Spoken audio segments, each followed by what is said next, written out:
On the other side of this heavy door, I can only imagine what they're thinking. Perhaps they're questioning my sanity, feeling quite unsettled by my absence. But their concerns are lost on me, and I have no interest in seeking their approval. With a cheerful grin, I waved at the trio of anxious figures beyond the door and called out, "Good luck making your way back safely." My name is Karen, a 32-year-old newlywed. Not long ago, my husband and I celebrated our first anniversary, and while we haven't started a family yet, I cherish this chapter of our lives. Before tying the knot, I adored embarking on solo day trips by train whenever I had a free day. My friends often asked if I didn't feel lonely traveling alone, but I discovered a unique joy in wandering at my own pace, free from a strict itinerary. Though there was a hint of solitude, the thrill of exploration always outweighed it. I have a beloved travel magazine that I sometimes turn to for inspiration on my adventures.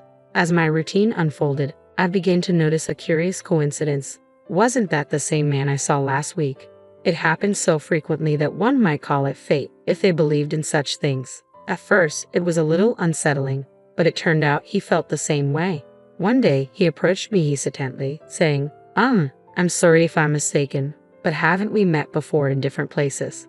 To break the awkwardness, I showed him my travel magazine and confidently explained that I was following one of its suggested trips. To my surprise, he revealed that he had the same magazine and smiled broadly. "That's how I met Mason, my future husband. He was captivating with a carefree approach to travel, always packing light for his journeys while I tended to over-prepare." He joked, "With everything going cashless now, all you need is a mobile phone." Our conversation sparkled with excitement as we discovered our shared passion for travel. We exchanged contact details, and our solo trips gradually transformed into joint adventures. I delighted in the fact that sharing experiences made them even more memorable, and local delicacies tasted better when enjoyed with someone special. After about 8 months of dating, Mason proposed, and I couldn't have been happier. Just 8 months into our relationship, we made the joyful decision to marry, embarking on what I thought would be a blissful new chapter in our lives. However, this happiness was soon overshadowed by the presence of Mason's parents, Austin and Janet, who lived just a 25-minute drive away. Both in their 50s, with Janet working part-time while they remained active in the workforce, they initially visited our home quite often. However, over time, we found a comfortable balance with fewer visits. Our post-wedding life included regular trips to various tourist spots, continuing a tradition we both loved. Recently, Mason embraced a minimalist lifestyle, carrying only his mobile phone and leaving his wallet with me. "It feels so light, I hardly look ready to go out, do I?" he joked with a satisfied grin. I silently wished he would at least carry his wallet, but it was a minor inconvenience. Then one ordinary day took an unexpected turn when Mason casually suggested, "By the way, my parents' wedding anniversary is coming up. How about we invite them on our next trip?" I felt a sudden tightness in my chest at the suggestion, but I forced a smile and replied, "Yes, that sounds great. We haven't seen Janet and Austin recently anyway." Mason, oblivious to my discomfort, didn't notice the strain in my expression. The next day, when I called his parents to extend the invitation, they were thrilled. "I guess I have to give it my best shot," I thought, bracing myself. Honestly, I find it challenging to be around my in-laws. They aren't unpleasant people. We just don't seem to mesh well. I'm quite reserved and prefer calm environments, while they are the epitome of high energy, which can be overwhelming for me. The first time I met them, their boisterous enthusiasm took me by surprise. "Nice to meet you. I'm Mason's mom, and this is his dad," they declared with the gusto of stand-up comedians, causing me to tense up involuntarily. Later, when the four of us, Mason, his parents, and I, went out for dinner, they chose the restaurant. I wondered if it was one of their favorite spots, given their enthusiastic choice. When we arrived, I was greeted by the sight of an all-you-can-eat buffet. The idea of meeting their son's girlfriend for the first time in such an informal setting made me chuckle to myself. "We've been so anxious today that we haven't eaten anything since this morning," Janet exclaimed, her beaming smile seemingly immune to any nerves. "That's right, we need to get our money's worth," Austin chimed in, revealing the true reason behind their skipped breakfast. Their loud voices drew discreet chuckles from other diners, making me feel a bit embarrassed and eager to leave. I glanced around, hoping Mason shared my discomfort, but to my surprise, he had already headed off to get food. Not to be outdone, his parents also jumped up, ready to load their plates as if preparing for a long winter's hibernation. Watching them, I couldn't help but wonder, Can I really become a part of this family? I managed only a strained smile amid their boisterous energy, finding myself barely able to touch my food as I wrestled with doubts about my future with Mason. However, my apprehension softened a bit when they affectionately remarked at the end of our meal, "What a wonderful girlfriend Mason has. He may be a bit awkward, but please take good care of him, Karen." Their sincere words warmed my heart. I loved Mason, and despite their overwhelming nature, I believed his parents meant well. When Mason proposed a few months later, I accepted without hesitation, convinced of our bond. Yet it turned out I wasn't as skilled at reading people as I thought. At our wedding, Mason's parents seemed to overlook the solemnity of the ceremony. Their attention instead focused on the buffet, much to my own parents' dismay. Mason's brother Brian appeared to be the only one aware of the awkwardness. "I'm sorry my parents showed such an embarrassing side," he confessed, his face flushed. "It's really shameful. I learned from Brian that he lives alone and has a somewhat strained relationship with our in-laws. They once complained, 'That boy is always so noisy with his complaints.' Just recently, he had boasted about buying several eggs despite a one-per-person limit, to which I had scolded him. 'Annoy,' he retorted. 'Don't you feel guilty about benefiting yourself at the expense of others?' Hearing that made me realize the complexities of our new family dynamics. I couldn't help but wonder, isn't that a fair point? What's wrong with expecting a little consideration? My thoughts were stirred by a recent visit from my in-laws, Janet and Austin, to our new home. They arrived empty-handed, which wasn't an issue, but soon began rummaging through our shelves. "Isn't this the snack they're advertising on TV? I've been dying to try it. Oh, and this one too." They treated my carefully chosen snacks as though they were on a scavenger hunt. Mason, ever so nonchalant, told them, "If you want them, take them home." "That's fine, right, Karen?" I wanted to express my frustration right then and there, but all I managed was a forced smile. It was becoming clear that my in-laws were quite the moochers, their constant casualness wearing me down. The demands of "I want this" and "give me that" wore me down in the early days of our marriage. They visited weekly, and each encounter left me feeling increasingly on edge.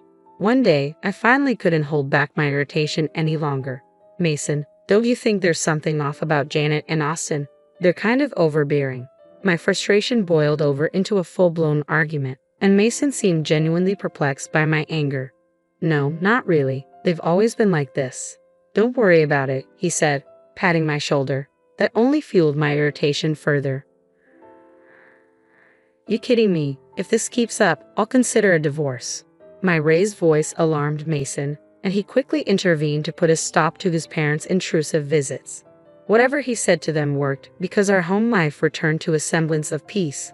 However, the thought of traveling with them still made me anxious. On the day of the trip, I was taken aback to see them waiting, seemingly ready. "It's been a while. I heard you've been busy with work. It must be tough," Janet said, trying to make conversation. Despite her words, I was far from calm, especially when I noticed something odd. Janet and Austin, where's your luggage?" On closer inspection, I realized they hadn't brought anything with them, not even for a day trip. "Isn't it normal to bring at least a bag?" I asked. "We wanted to be ready to move quickly," they explained, leaving me bewildered and bracing for whatever might come next. As I complained about a sore shoulder, the response felt all too familiar and only added to my confusion. The trip unfolded just as disastrously as I had feared. Soon, it became clear that my in-laws had conveniently forgotten their wallets, feeding surprise with a casual, "That's strange, isn't it?" I watched them play innocent, and my unease deepened. I found myself contemplating whether it would be better to cut the trip short or cancel it altogether. Unfortunately, my concerns fell on deaf ears. An exasperated Mason reassured me, "My folks have always been like this. I'll cover for them, but I'll make sure they pay me back."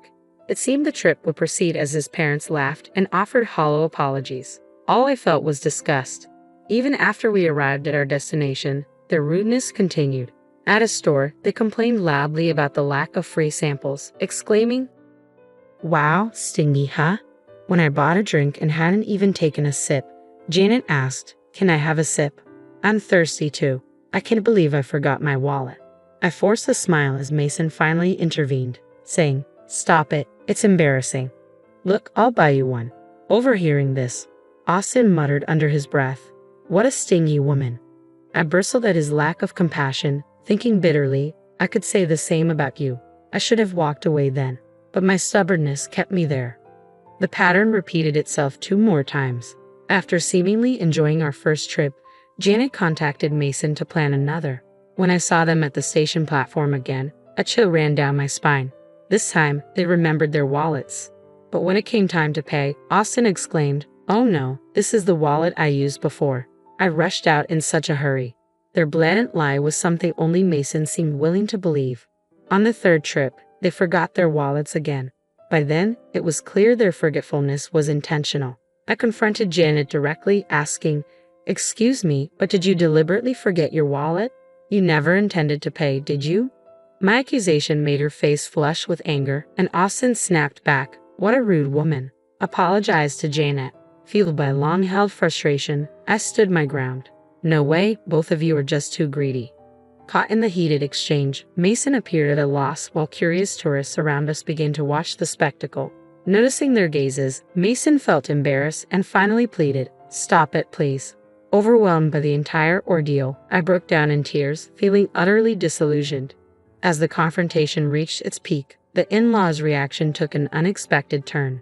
Janet rushed over to a tearful Mason and, with Austin silently by her side, said, "I'm sorry, Mason. It was my fault. You're so kind to cry for me." I stood there, bewildered by their melodramatic response, my mind racing with one clear thought. This is impossible. All I could think was that I wanted a divorce as I watched tears stream down Mason's cheeks. Sensing the gravity of the situation, his parents lost their previously combative demeanor. "Karen, we know we're often in the wrong," they admitted. "It's Mason's money, but we've still taken advantage of him." Their repetition of "it's Mason's money" dripped with a sarcasm that revealed their lack of genuine remorse, confirming my suspicions that their forgetfulness about their wallets was intentional. Janet casually referred to Mason's money, oblivious to the fact that Mason and I both contributed to our finances. His salary was only slightly higher than mine, making our incomes nearly equal. Every outing with the in-laws recently had ended with them wanting something. "I want to buy this too. Maybe some gifts for the neighbors as well. What's that? Looks tasty. Hey Mason, buy that for me." Their endless demands had racked up shockingly high bills on Mason's credit card, and we had been living primarily off my salary for the past few months. At the time of our marriage, I had viewed our finances as shared, believing in spending within our means and not burdening each other. What infuriated me the most was Mason's reliance on cash during our travels. "What? Only cash here?" he exclaimed, pulling out his nearly empty wallet from my bag, which contained just a few coins. "No, I messed up. You know I don't carry cash," he said, devoid of malice. This still angered me, especially since I always covered my expenses. I couldn't help but feel that his parents thought I was freeloading off Mason's income while simply complaining. We split our living expenses, so their accusations were not only unfounded but deeply unpleasant. As I watched Mason cry, with Austin attempting to console him, I had a moment of introspection. "I'm sorry for being presumptuous," I finally said, deciding to diffuse the tension. "You guys go ahead on the train. I'll buy some drinks." Though reluctant, this decision was my attempt to restore some temporary peace. With a serene smile, I watched as Mason and the in-laws boarded the train. Their expressions shifted from happiness to panic when they realized I wasn't following. Sensing something amiss, Mason texted me, "Karen, are you coming? The train is about to leave." As the train doors began to close, I could see the panic etched on Mason's face. He seemed to be shouting something, but I was busy replying to his message. "I'm divorcing you. If your parents are so important to you, then live happily with them. Goodbye." I turned my back on Mason's frantic calls and texts, contemplating whether he even recognized the chaos he was causing on the train. Through the closing doors, his expression shifted from confusion to anger. "Hey, open this door. Are you crazy? I won't forgive you," he shouted, as if I needed his approval. I could see his parents yelling too, but their voices were drowned out in the noise of the train. Smiling at the bewildered trio, I muttered to myself, "Let's see if you make it back safely. Good luck." The train pulled away swiftly, vanishing from sight. As it departed, I felt a mix of relief and defiance. Knowing the next stop was quite a distance away, I hurried home to pack my things. I decided to stay with a friend while I figured out my next steps. Meanwhile, the barrage of messages from Mason continued until they abruptly stopped.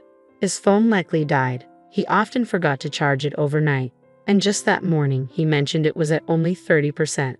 Portable battery chargers are essential, he often said. Ironically, his essential charger was in my bag, along with his wallet. As I discussed my situation with my friend, my phone rang unexpectedly. It was Brian, Mason's brother. "Karen, I'm sorry. Did something happen?" he asked. Brian explained that Mason's phone had run out of battery, and in his panic, he had dropped it, shattering the screen. Unable to contact me, the desperate in-laws turned to Brian. Instead of probing, he listened as I recounted everything about Mason and his parents, speaking without restraint. I could hear Brian's tone sharpen as I spoke. In the background, I caught snippets of the in-laws insisting that Brian, known for his articulate nature, would surely outmaneuver me in this argument. After I finished, Brian snapped, his voice taking on an authoritative edge. "Hey, you scoundrel. Are you stupid?"